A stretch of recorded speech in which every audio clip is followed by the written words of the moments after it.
Hi, I'm making this video on March 17th, 2020, St. Patty's Day.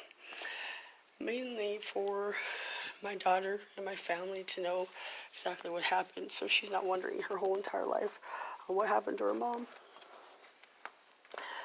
It's a long drawn out story, but started in March 2017 when DFS came into our lives and ruined it forever, basically. Out of false allegations, of course. I've been sick for about 11 years. Been trying to get medical care from Great Falls, Montana, and the surrounding area, every state imaginable, everywhere. And I've been misdiagnosed for 11 years now. Come to find out, last year, I think it was February 2018, finally had gotten to a doctor in Lewistown to discover that, yeah, I had a massive abscess inside my belly button after years and years and years of telling the doctors that something was wrong and that my belly button was bloody and pussy and that shit was oozing out in my belly button. But nobody would listen to me. I need to put this up somewhere so I don't have to hold it. Anyways, I'm about to get killed. I'm 1,800 miles away from my home with my dogs. And I just want my daughter and everybody else to know that I'm not the bad guy. And I've always loved you and I've always wanted you, but your dad has kept you away from me. And I'm not a real criminal like these people are thinking I am. They're chasing after me, making it so, everything is so hard. The people that I thought were my friends that were going to help me out here in Mesa, Arizona, they turned out to be slime bags just like everybody else. And cold, heartless people. They invited me here to stay, to get medical help. And now I'm getting kicked out with $60. And my dog, Harley's dying. And another dog, Gizzy. Here's Gizzy. She's sleeping. She's so tired. Brought me 1,800 miles away from my home to put me back out on the streets. And essentially put me to my death. So I guess it is what it is. It was going to happen someday or another. The reason why I'm going to get gunned down and shot down is because I'm not going back to a jail to be abused and beaten and tortured anymore. Because that's exactly what will happen. Because I don't let them beat me up. I don't think that it's okay for cops or anybody to fucking beat on me and be mean to me. In Great Falls, Cascade, this all stemmed from drug charges, the supposed drug charges in 2016, October, that we fought for 2 years, my husband and I, Neil, which I love so much. And he's my best friend. He's the only one that can really help me in any of this, and he knows exactly what's going on. And how crazy and corrupt all this is. Nobody really understands any of it. It's hard to explain to anybody, because nobody gets it. But I just want everybody to know that the crazy corruption that's gone on in Montana. I wasn't trying to run. I wasn't trying to flee anywhere. I was really trying to get medical help at the Mayo Clinic. And my supposed friends here in Mesa were supposed to help me do that and help me with my legal stuff. But they apparently don't want to help me at all, or didn't want to help me at all. And they're concerned because, yeah, the police, after a few days being here, are following us around. And it's ridiculous. And they're scared. They don't want to be followed around anymore, so they're sending me off, kicking me out because they are being inconvenienced. I'm sorry. What about me? What about my life? It doesn't matter, though. People don't give a shit about anybody else. They've got a really nice, pampered life here. It doesn't matter to them. I just can't believe that they brought me this far to essentially send me to get killed. Anyways, it is what it is. I just want people to know that I love you, Rosabella Lynn Pease. And I didn't ever give you up. I tried so hard. Judge Pinsky threw the hammer at me.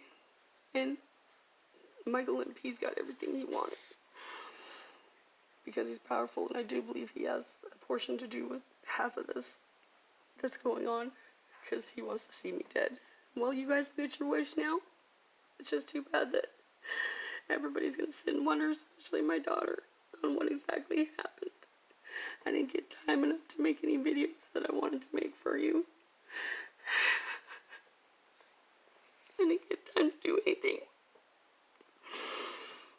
But the reason why I know that this is probably going to be the end is because I'm not going to another jail. I'm not doing anything like that, especially in this area. And they already have the preconceived notion that from Montana, I'm sure that I'm such a bad person and violent and angry.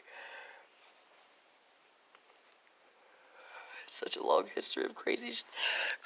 I just don't feel like I have enough time to do the whole entire video.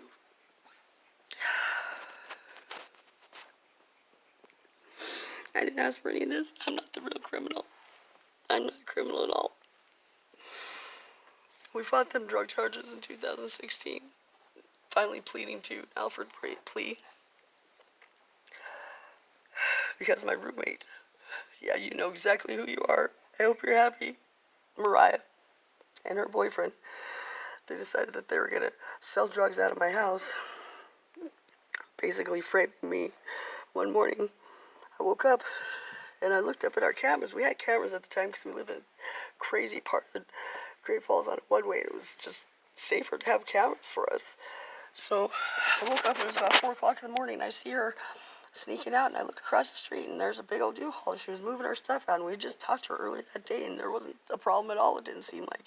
So I was confused. I didn't know what was going on. I was wondering, well, what the heck? What do we do? What happened? I don't get it. I don't understand.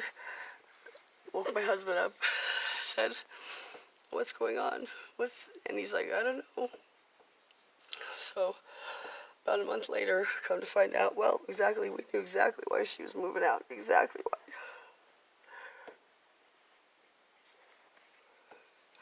Because she framed us for the fucking shit she was doing. Her drug charges that she did. She put it all on us. And because we were the homeowners, we got framed for it. So we fought that battle for like 2 years. And finally gave into it, so that we thought that we were going to do something good and get out of that shithole Great Falls, Montana.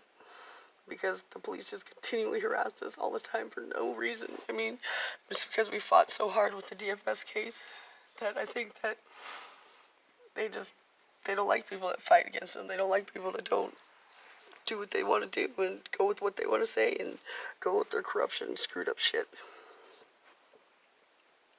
So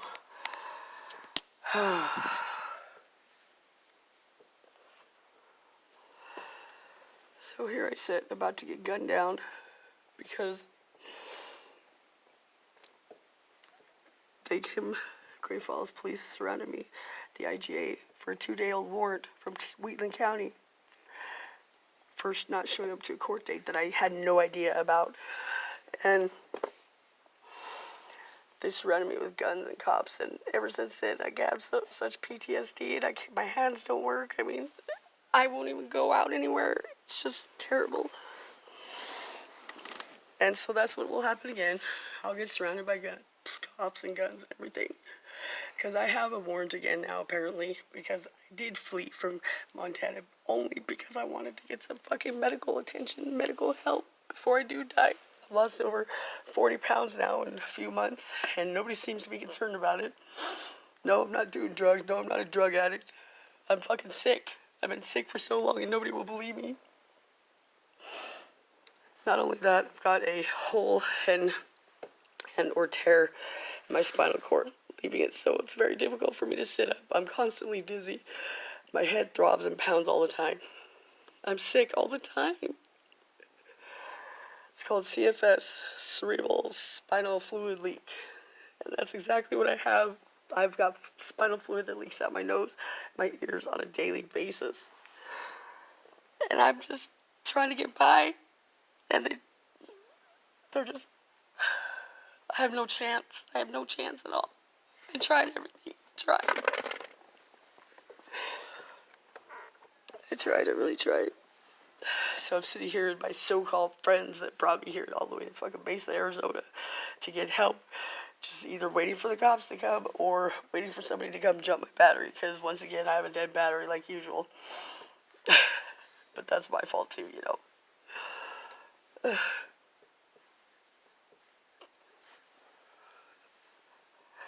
I didn't do anything to deserve this. I'm not a bad person. I've always gave to people my whole entire life. I didn't do anything to deserve it. All I did was fight for my rights and fight back. That's it. Fight against the system that's so fucking corrupt that there's nobody that can fight this beast anymore. And essentially I gave up. So when they surrounded me with guns at the IGA in Great Falls, I was coming out from doing some laundry. Scared me to death. They put me in jail, of course. Ended up getting transferred down to Wheatland County after they stripped me naked and left me in the rubber room naked. No food, no nothing, no meds like usual. Every time I go to Cascade County Jail, I usually don't get my meds. I'm on steroids that I take every day, and all my meds every single day, but they don't give me my meds. And I was cooperative. I wasn't fighting. I didn't do anything wrong the whole entire time. They know I have a prescription for my hat. They purposely tease and taunt me, push me around, beat me up. They leave me out of the holy room for sometimes up to 2 days on the freezing cold bench where I have 6 inches to lay on with one hand cuffed onto the bar. And then I'm supposed to be laying out there in the freezing cold, which is usually colder in there than it is outside in this room. For sometimes they'll leave me up there to 2 days. So this last time after they left me there for 2 days, when they surrounded me by guns at the IGA, because I'm such a violent person, I mean, it was not necessary to do that for a 2-day-old warrant out of Wheatland County for a court hearing that I had no idea about. But they continue to torture and taunt me everywhere I go. So I thought I was going to get out of Montana unnoticed. You know, I changed, got a different phone, did everything right, you know, kept covered the whole entire way here. It's a 3-day grueling drive with no sleep. Mind you, I'm dizzy and my head pounds anytime I sit up because my spinal fluid is leaking out. So I struggled the whole entire way here and get here for a few days, and now I'm being kicked out again because they don't want to be watched. They're tired of being followed around. I'm such a terrible inconvenience, I know. I'm sorry. What the fuck did you think was going to happen? Not only that, my dog's died. They tried to put him to sleep the first day I got here. Harley Buck, he's been here for 12 years. He's been my best man for 12 years. Best dog imaginable.